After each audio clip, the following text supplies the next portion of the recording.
andando segundo aquilo que o mundo mapeava para nós. O mundo é que fazia o curso da nossa vida, certo? Segunda coisa, segundo o príncipe das potestades do ar, do espírito que agora opera nos filhos da desobediência, Satanás, certo? Então, não, volta lá, calma. Segundo o príncipe. Primeiro, nós andávamos conforme o mundo ditava as regras. Segundo, éramos guiados, orientados por Satanás. E a terceira coisa, vamos lá. E ele finaliza o versículo dizendo que assim como nós, quando estávamos na incredulidade, éramos incitados, empurrados por Satanás, eles dizem, que aí volta lá, da mesma forma, Satanás continua operando nos filhos da desobediência. Então o que é que acontece? Todo mundo diz assim, né? Não, mas eu sou filho de Deus. Qualquer pessoa que se diz cristã, ele vai dizer que é filho de Deus. Então quem são esses filhos da desobediência? A Bíblia está dizendo que existe pessoas que são filhos da desobediência. Aquele que não é obediente a Deus. Essa obediência, ele está retratando o indivíduo, o próprio Satanás, filho de Satanás. João 8,44, Jesus dizendo aos judeus, diz: vocês têm por pai a Satanás, e quereis fazer os desejos dele. Então, vamos lá. Entre os quais todos nós também antes andávamos, no desejo da nossa carne. Aí a terceira coisa, o mundo mapeava o nosso percurso, Satanás nos incitava, nos empurrava a andar naquele percurso, e havia também o nosso desejo carnal, entre os quais todos nós também andávamos nos desejos da nossa carne. Não tinha nada de Deus, não tinha nada do Espírito Santo trabalhando no nosso modo de viver. O mundo, Satanás e o próprio eu, minha própria carne, a minha própria vontade. Aquela ideia, não, eu nasci assim eu vou morrer e acabou, não levo desaforo para casa, eu sou eu e pronto, só o eu, dominando.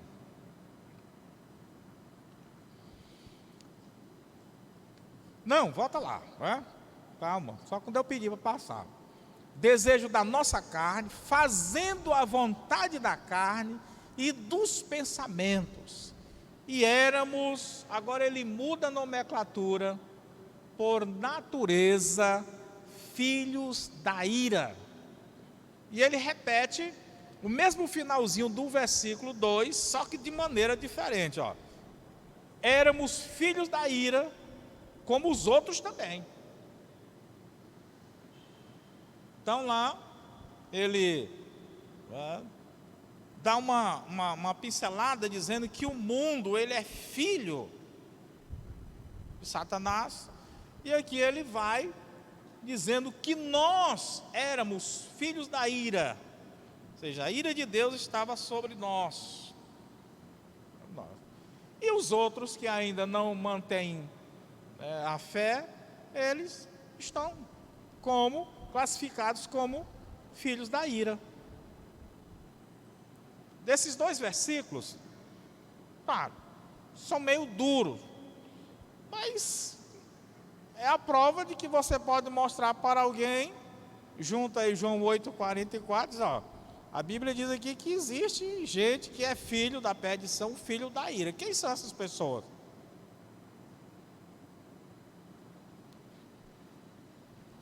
Mas Deus, que é riquíssimo em misericórdia, pelo seu muito amor com que nos amou, Paulo agora, ele vai traçar, ele faz uma transição para mostrar a graça de Deus, como ela atuou, como ela nos alcançou.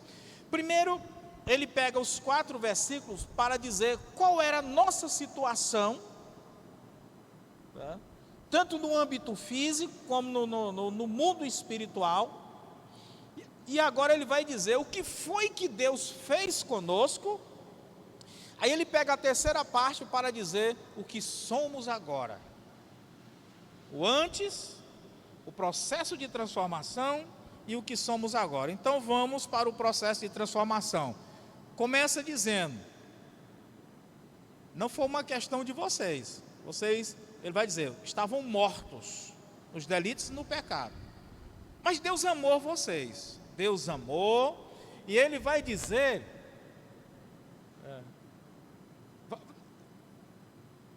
volta lá só um pouquinho, no 4, mas Deus que é riquíssimo em misericórdia, pelo seu muito amor, ele poderia ter tirado a expressão muito e ter deixado só amor, pelo seu amor, mas ele ainda quis dar uma ênfase nessa questão desse amor, muito amor, com que nos amou. Lá no original, essa palavra amor, como João 3,16, ela está no tempo auristo, uma ação realizada no passado, com efeitos permanentes. Nos amou, nos ama e nos continuará amando. Agora vamos, 5, né? Estando nós, ele volta a relembrar, versículo 1, estando nós mortos em nossas ofensas, nos vivificou juntamente com Cristo. Vivificou, dá vida novamente. Por quê? Porque quando o homem foi criado, o homem não foi criado em pecados e ofensas. Nós caímos no poço do pecado e da ofensa. Por isso que ele diz, vivificou, é dado vida segunda vez. Ele não vai dizer, por isso ele vos deu vida, porque ele já havia dado. Quando ele criou Adão e Eva, eles estavam no estado de inocência, ou seja, sem o pecado sobre si. Caiu no pecado, Deus retira do pecado, dando-nos vida novamente, ou seja, vivificou-nos. Aí ele vai entrar naquele ponto aí do 8 ao 10, mas ele já começa pela graça sois salvos, só que alguns estudiosos da Bíblia, eles sempre diz, quando tem uma expressão entre parênteses, tem umas Bíblias mais antigas, colchete, vinha colchete, aquela coisa toda. Então ele diz que esse texto não consta nos melhores manuscritos. Ou seja, nos manuscritos mais antigos. Mas tanto faz, está esse como não, o 8 vai colaborar exatamente com esse versículo. Nos ressuscitou juntamente com ele e nos fez assentar nos lugares celestiais em Cristo Jesus. Ou seja, quando nós somos batizados, ali existe basicamente 2 simbolismos. Quando eu fui mergulhado, eu estou dramatizando para aqueles que estão presentes, que eu morri e estou sendo sepultado para o mundo de pecado. Então, o velho João Pedro morreu, deixou de existir. Quando eu ressurjo da água, então eu estou dizendo para o mundo que eu ressuscitei em uma nova criatura agora para viver com Cristo. Então, na ressurreição de Cristo, ela tem esse simbolismo também no batismo, em que nós fomos ressuscitados. Aquele velho João Pedro morreu, um novo João Pedro. E nos fez assentar nos lugares celestiais em Cristo Jesus, porque Cristo é a nossa representação. Aquele que morreu na cruz, Cristo, o homem, ele morreu por mim. E o Jesus que ressuscitou, ele ressuscitou também por mim. Se ele fez tudo isso por mim, a minha representação diante de Deus, ele assentou-se, como diz a Bíblia, à direita de Deus. Então, logo, eu me assentei, eu estou assentado à direita de Deus. Eu já estou representado por ele ali, nas mansões celestiais. Vamos lá. Para mostrar nos séculos vindouros as abundantes riquezas da sua graça, pela sua benignidade para conosco em Cristo Jesus. Romanos, Paulo diz: nem olhos viram, nem coração algum sentiu aquilo que Deus tem preparado para aqueles que o amam. Ou seja, por mais que nós venhamos a ser arrebatados do Espírito ao mundo celestial e vemos coisas maravilhosas, ou por mais que nós contemplemos coisas maravilhosas nesse mundo, o próprio Paulo diz que é incomparável com aquilo que Deus há de revelar-nos no futuro. Hoje seria um arroz com feijão em comparação ao banquete que nós teremos com Ele. Agora vamos entrar naqueles, acredito que os 3 versículos mais conhecidos do capítulo 2. Olha aí. Porque pela graça sois salvos. Vamos devagarinho. Ou seja, nós vimos lá que Paulo falou pelo muito amor com que Deus nos amou. Então ele colabora agora com uma forma diferente, que foi pela graça, o favor de Deus a nós, sem que nós tivéssemos merecimento nenhum. Dou uma carona para você. Aí você, pastor, quanto é que foi? Não, é de graça. Não tem uma obrigação de dar carona para você. Mas dei e não estou lhe cobrando nada, dizendo que é de graça. Usamos muito a palavra, é de graça. Não é grátis, pode levar.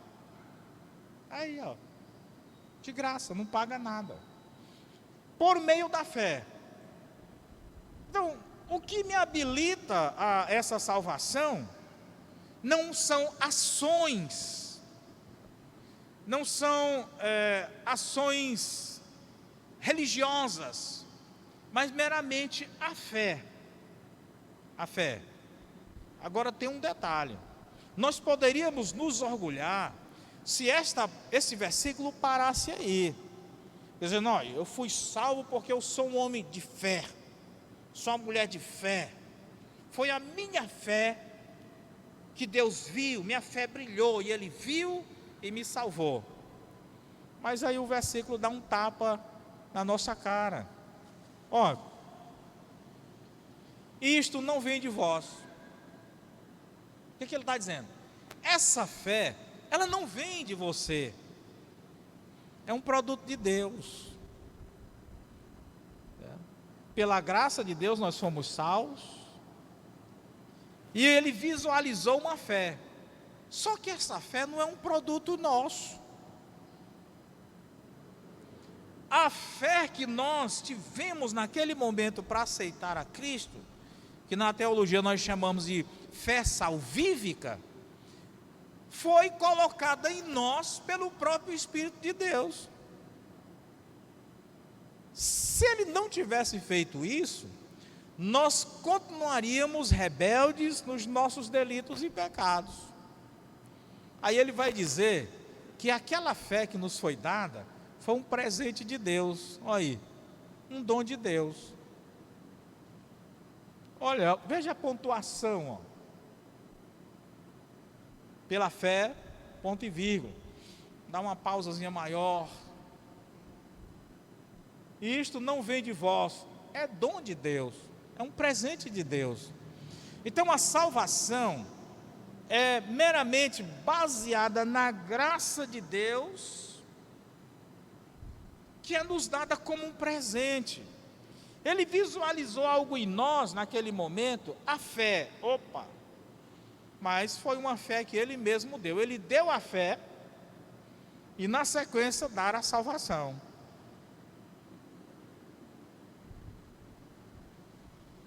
Irmão, microfone aqui para o irmão Jonatas.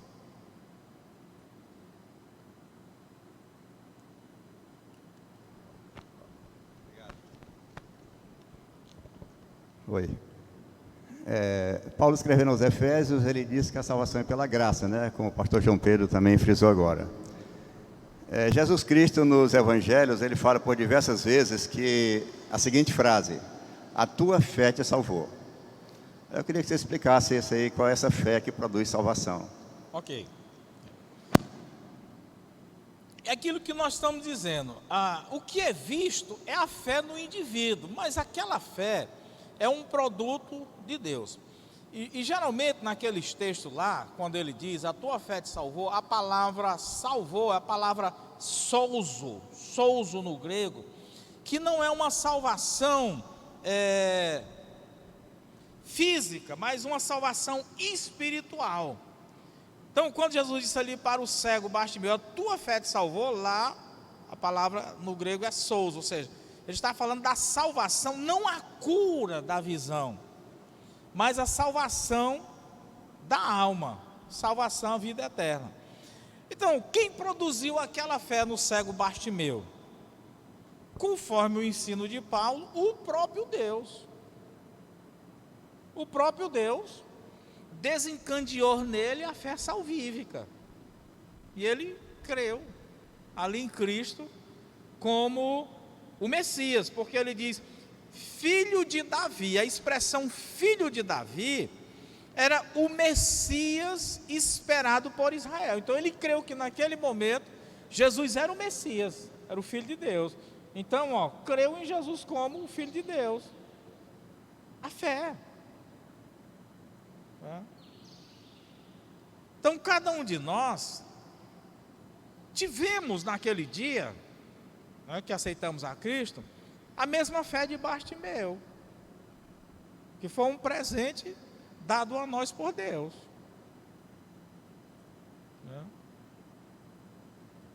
Não sei se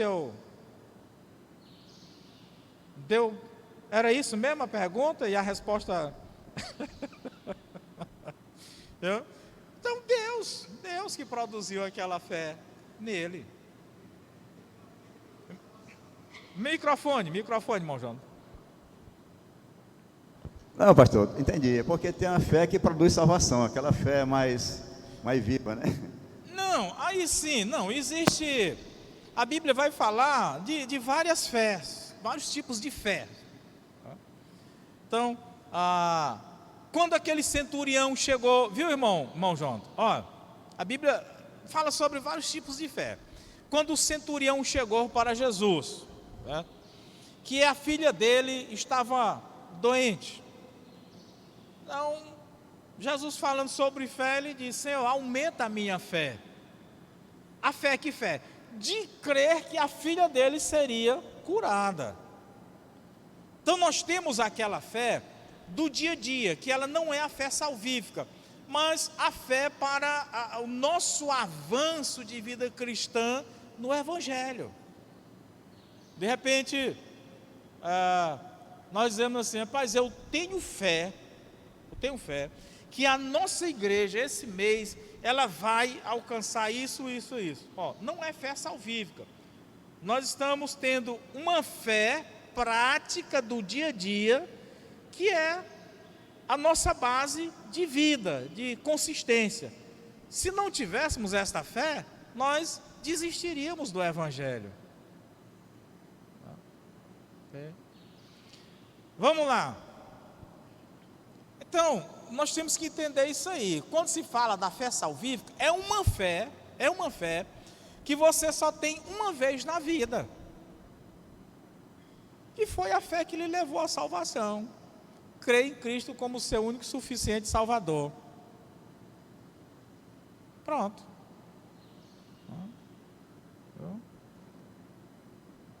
Mas, ok? Então vamos para frente. Beleza? Aí ele diz, que não vem das obras, para que ninguém se glorie. Vem da fé, mas a fé é dada por Deus. Não vem das obras, ou seja, não é uma ação humana, não é o homem que constrói a salvação para si mesmo,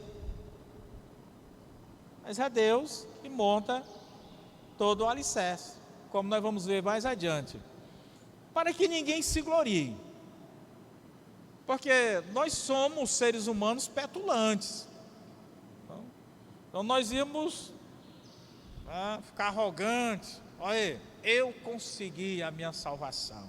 Você ainda não conseguiu. Eu consegui. Eu fiz com que a salvação.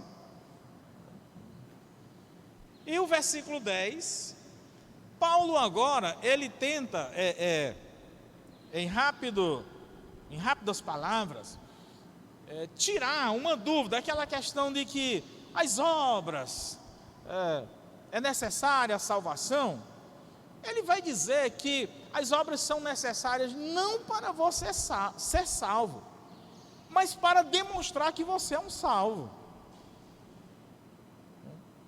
Porque que salvo é esse que não tem boas obras? Aí ele vai dizer, porque somos feituras de Deus, criados em Cristo Jesus, para as boas obras. Ou seja, primeiro nós somos salvos com o projeto de Deus. Aqui, sendo salvo, nós nos enganjemos nas boas obras. Primeiro salvação, depois as boas obras. Que as boas obras são produto da salvação. Não, a salvação é produto das boas obras. Eu vou ser bonzinho, vou fazer boas obras para ser salvo. Não, eu já fui salvo pela graça de Cristo. Então, é justo que eu faça boas obras, porque foi para isso que Ele me salvou, para fazer boas obras.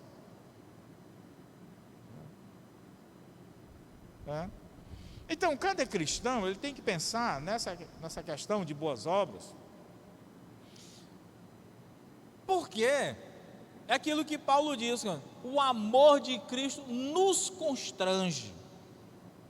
Deus fez tanto por mim, Cristo faz tanto por mim, e eu não faço nada por Ele, não faço nada pelo seu reino, tá? Eu devo ser constrangido por isso.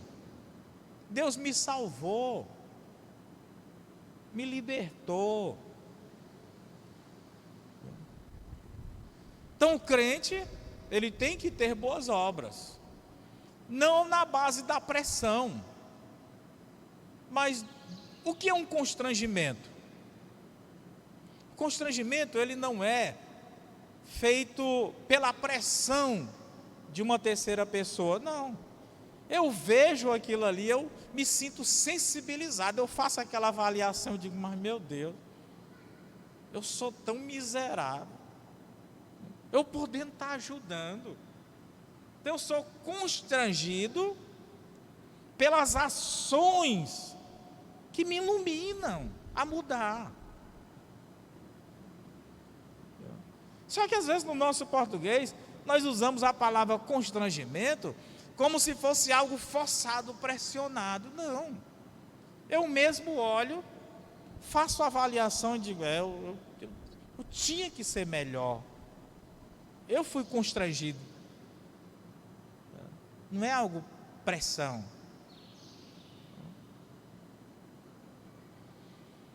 Então, porque somos feituras suas, nós fomos criados em Cristo Jesus para andarmos nessas boas obras, as quais está repleto o livro de Efésios, repleto de ações que ele mostra, que Deus, antes mesmo de nos criar, já preparou toda a maneira de andarmos. E aqui mais uma vez, as quais, ou seja, essas obras, Deus preparou para que andássemos nelas. Então ele era mais ou menos assim, sai dela. Vou salvar o João Pedro, porque eu quero que ele ande nas obras. Então Deus já tinha um projeto de que eu andasse nas obras antes mesmo dele me salvar.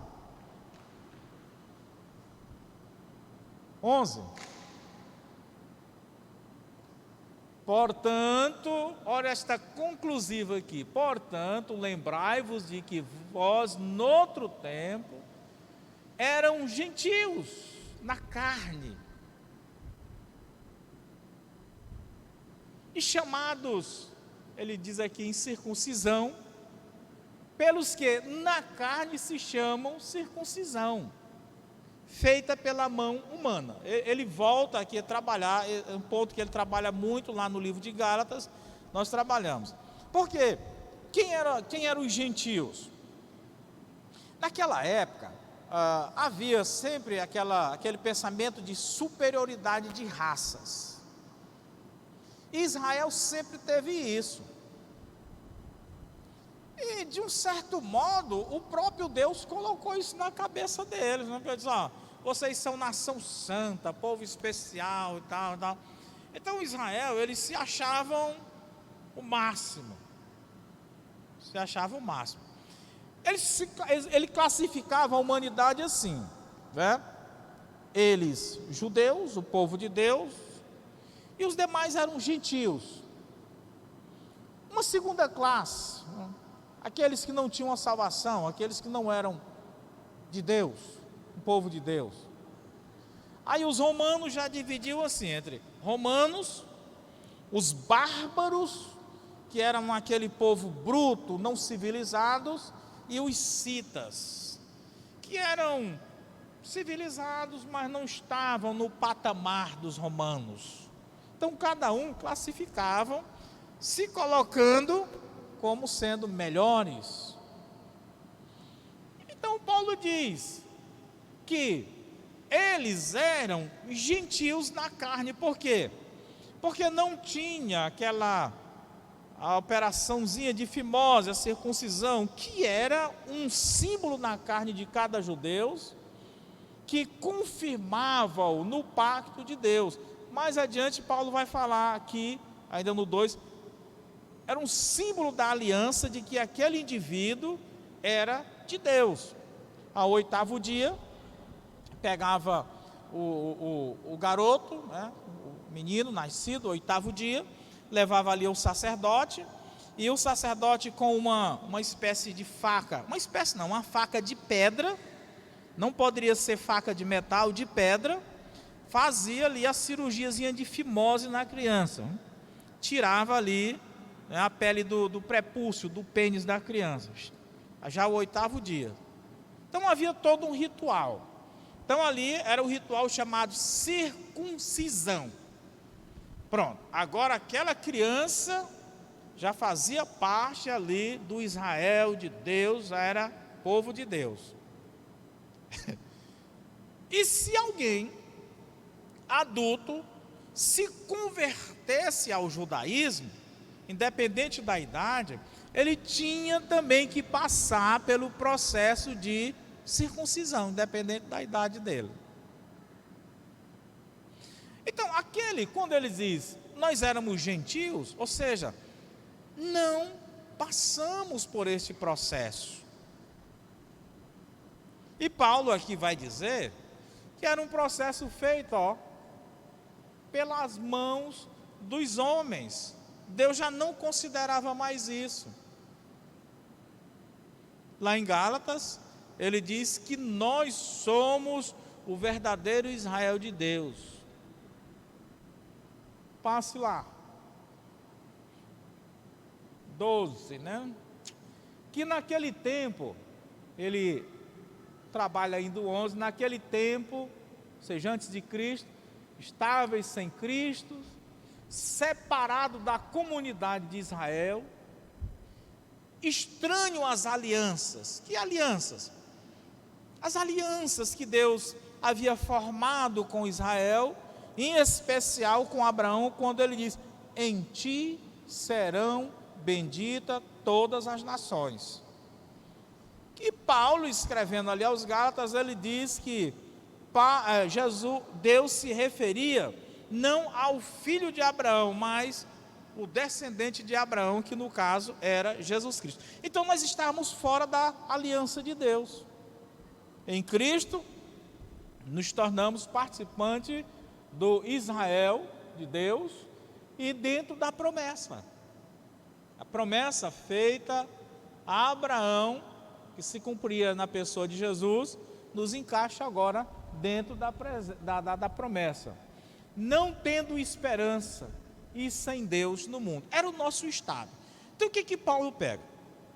Em cada momento que ele vai fazer a transição, ele é como se jogasse na cara quem era nós, né? Então você pode observar, cada transição ele joga na cara. Você, de uma maneira diferente, você estava morto, você era filho da ira, você não fazia parte das alianças. Para não esquecermos quem era nós, quem era o nosso passado, como era o nosso passado. 12. 13 melhor, né? 13. Mas, fazendo a transição novamente, né? Mas agora em Cristo Jesus, vós que antes estavam longe, já pelo sangue de Cristo, chegaste perto. Perto, porque Ele é a nossa paz, o qual, de ambos os povos, ou seja, que povos? Judeus e gentios, porque era a classificação que eles faziam. De ambos os povos, Ele fez uma fusão, transformando em um. Então agora para Deus não existe mais o Israel, os gentios. Todos nós somos agora o Israel de Deus. E Ele fez uma outra coisa.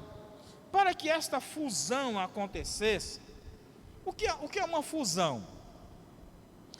Existe, por exemplo, não há como você soldar alumínio em ferro. Não fica. Quando você pega um ferro com ferro, então ele solda que no lugar ali, esse aqui com esse aqui derreteu e ficou uniforme. Houve uma fusão. Você não consegue mais, passa ali a lixadeira, tudo, você não consegue mais diferenciar onde foi soldado. Houve uma fusão. Outrora era alumínio com ferro. Mas para que haja essa fusão entre um ferro e outro ferro, é preciso haver um aquecimento, uma vareta de solda especial, não pode ser qualquer vareta de solda especial, para que isso aconteça. E ele retirou algo que impossibilitava essa fusão, a lei. Porque a lei não permitiria que nós nos tornássemos esse Israel de Deus. Sai a lei, entra a graça, que é a vareta de solda especial para fazer essa solda, essa fusão. A graça. Agora está tão soldado, lixado, bonitinho, que ninguém sabe mais onde foi a solda.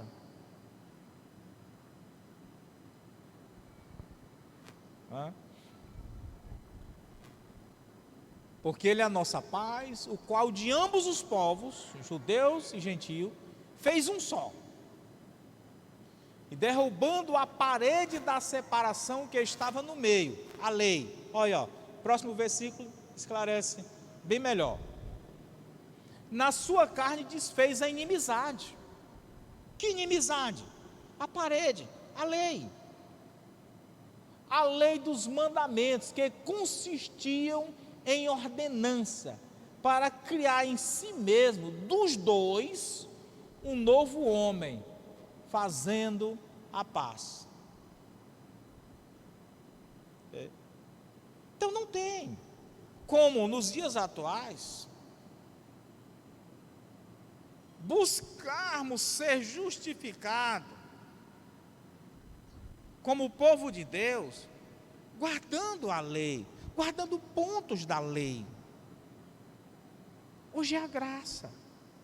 Mas ainda existem pessoas nos dias atuais que querem rebuscar, querem trazer de volta a lei. Por isso que o livro de Gálatas 5 diz, ou a lei ou a graça.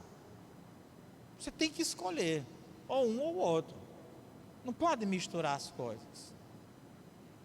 Mais uma vez eu volto a dizer aos irmãos, por isso que Jesus diz, remendo de pano novo em vestido novo, remendo de pano velho em vestido velho.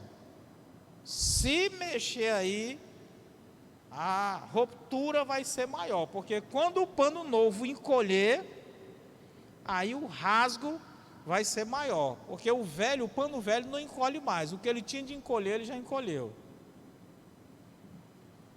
É o que Jesus está dizendo. Bom, 16. Pela cruz reconciliou ambos com Deus em um corpo, matando com a cruz as inimizades. Então, o processo foi a morte na cruz. Era o processo para trazer ali o ponto final de justificação. Nascer, ser sacerdote, ser rei, ser profeta, ter a sua vida ministerial, padecer pelos nossos pecados, morrer pelos nossos pecados e ressurgir para a nossa vida. Então o processo foi a cruz. Se Cristo tivesse desistido da cruz, mas não haveria mais solução não, porque foi o plano já projetado por Deus. Certamente que Deus não ia projetar mais outro não. Desistiu, então toda a raça humana está perdida. Foi pela cruz.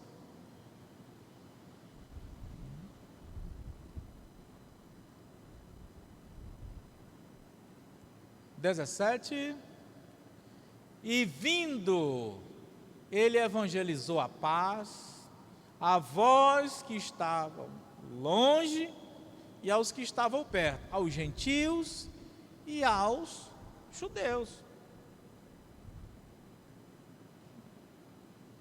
18 Porque por ele, ambos, judeus e gentios, temos acesso ao Pai em um mesmo Espírito.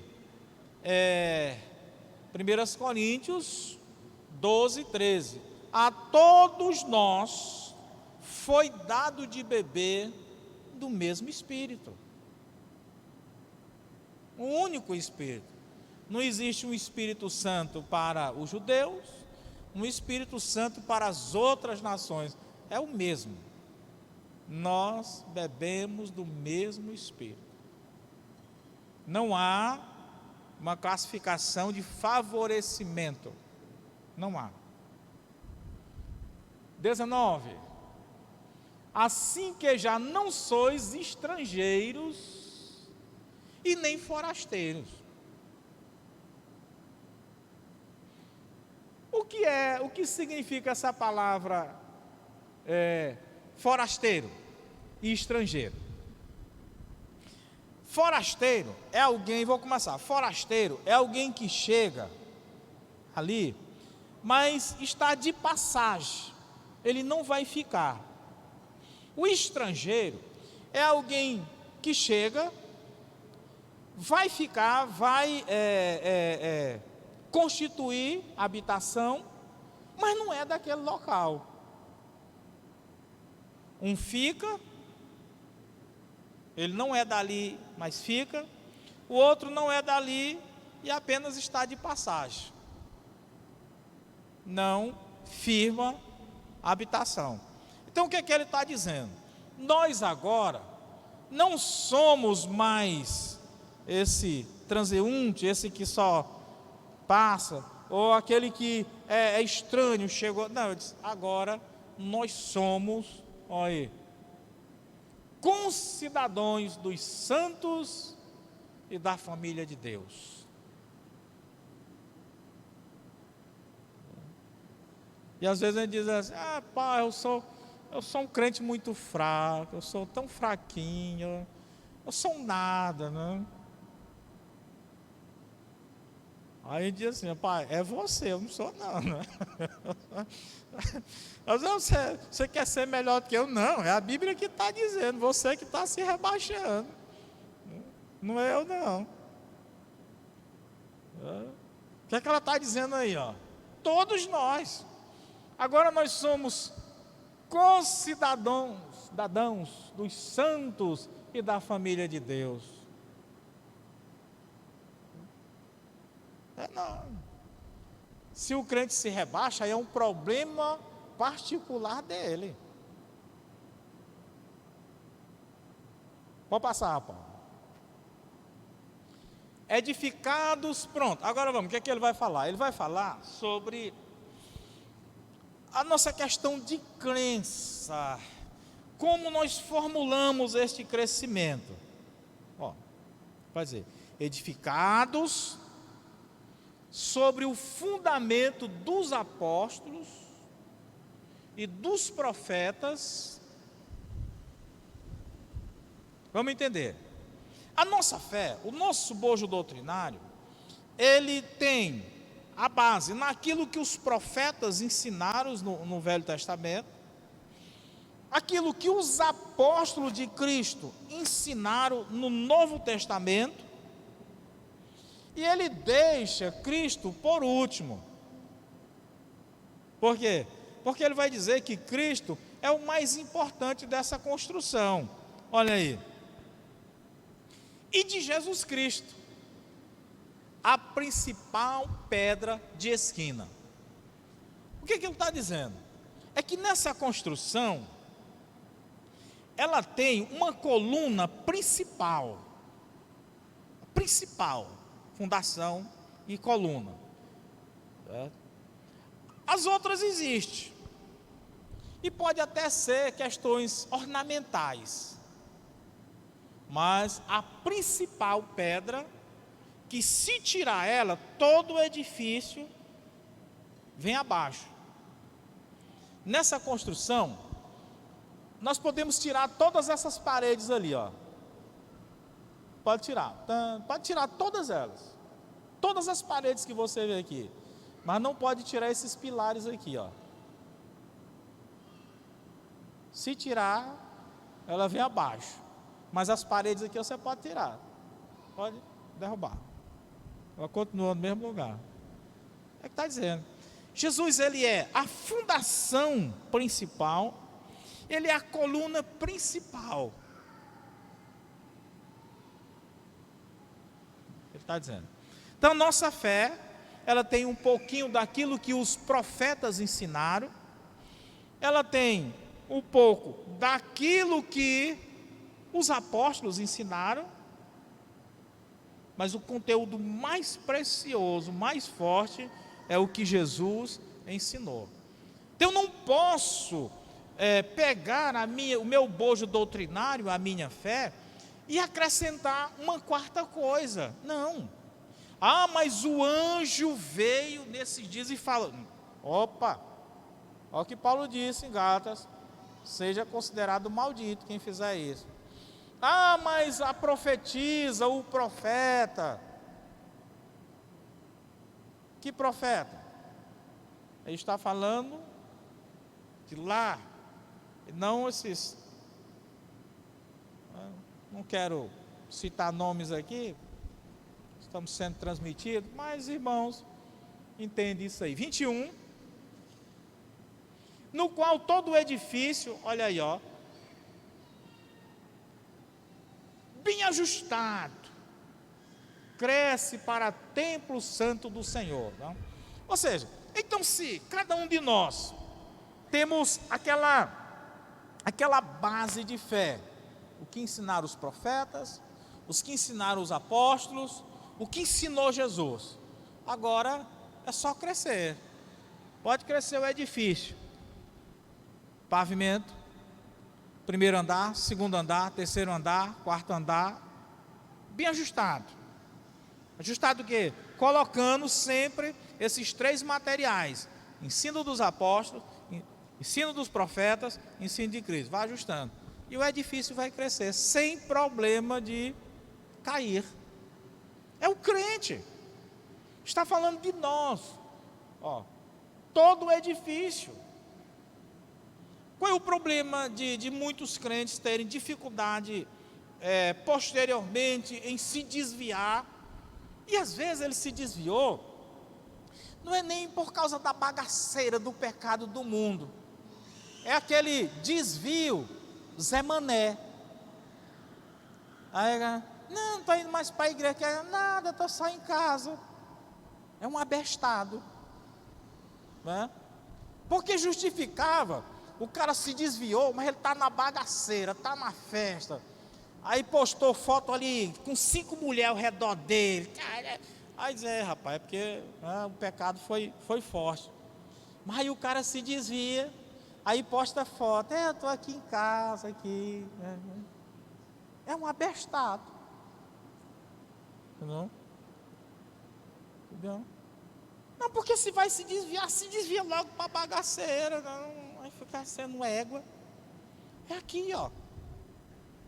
Isso aqui.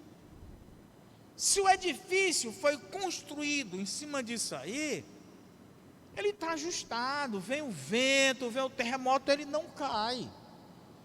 Mas muitos crentes caem, é porque eu não gosto de culto de ensino, eu não gosto de EBD. Eu gosto do culto do domingo à noite, é animado, a gente canta e tal, né?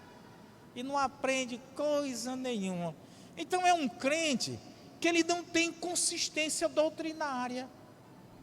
Passa um abestado ali, aí diz uma coisa e ele acredita. Passa outro, diz outra, ele acredita. Então ele não tem uma formulação de fé. Você está entendendo o que eu estou dizendo? Então nós temos que, primeiro, fortalecer. Vamos pensar. Uma árvore, ela cresce, para que ela cresça para cima. Você, pastor, mas crescer não é para cima. Calma. Para que ela cresça para cima, ela tem que crescer primeiro para baixo. Crescer para baixo, calma, as raízes. Não estou num português errado não, vamos entender. Porque se ela não cresce para baixo, ela só cresce para cima, o que vai acontecer, Solimar? Vai cair. Entendeu? Então o crente, ele tem que crescer para baixo, as doutrinas, os ensinos, que é para que ele possa responder com mansidão a razão da sua fé, conforme Pedro diz que nós temos que responder a qualquer um que nos pergunte a razão da nossa fé. Lembro-me que quando estávamos plantando a Maranata, aí estava ali trabalhando eu e Reginaldo. Aí foi quando já estava estruturada. Aí eu fui para a gente começar ali a Manaim. E passou o tempo trabalhando na Manaim. Teve uma festividade de aniversário na Maranata. E eu fui com a irmã Vânia lá naquele dia. E nós fomos ali pela Avenida 3, subindo na rua 101. E lá vi um casal que era da Maranata, na época que nós estávamos lá de bicicleta. Aí, ô, irmão João Pedro, aí abraçou a irmã Vânia. Aí, irmão, você não vai para o aniversário da igreja Maranata, da igreja não? Não, irmão, nós não estamos mais lá, não. Não estamos, não, nós estamos agora. Aí disse o nome da igreja que ele estava. Mas o que houve, irmã? Não, irmã, é porque a mulher, eu tenho um problema, baixa um espírito em mim de vez em quando. E eu estava na igreja, mas lá os irmãos nunca oraram, nunca saiu esse espírito de mim. E eu estou indo para essa outra igreja para ver se sai esse espírito de mim. Entendeu a coisa? Nunca foi uma crente. Nunca. Que crente é esse que o espírito de Satanás está abaixando nele? Está vendo a coisa? Aí muitas pessoas ficam tempo e tempo dentro de igreja. Aí se dizia e diz, é a igreja. Não, não é a igreja. É ele que não era crente. Nunca se firmou. Era um edifício feito de barro amassado. Não tinha cimento, não tinha ferro. Caiu. Paulo, no qual também vós juntamente sois edificados para a morada de Deus em espírito. Nós somos templo do Espírito Santo. O Espírito Santo habita em nós. Doutrina que não tem discussão. Se alguém não tem o Espírito Santo de Deus, o que é que Paulo diz? Esse tal não é de Cristo. Por esta, aí já entra no 3, né? Já entra no 3. Vamos embora?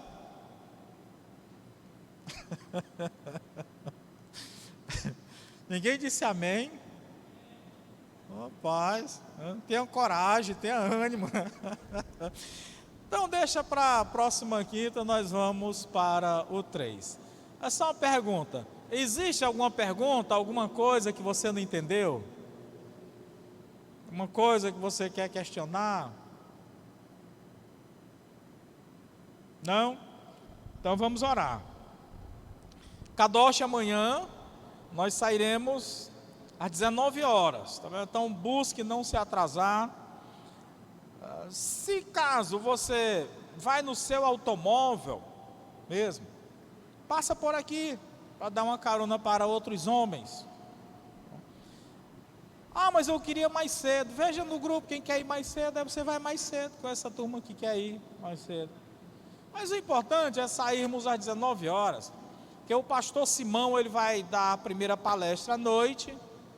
Então, entrando ali já às 20 horas, tudo organizado no sítio, melhor. Senhor, Deus eterno, Pai do nosso Senhor Jesus Cristo, nosso Pai. Obrigado, Senhor, pelo dia, agradecemos por tudo que o Senhor fez por nós, até mesmo aquelas coisas que nós não percebemos, mas a tua ação era ativa sobre nós.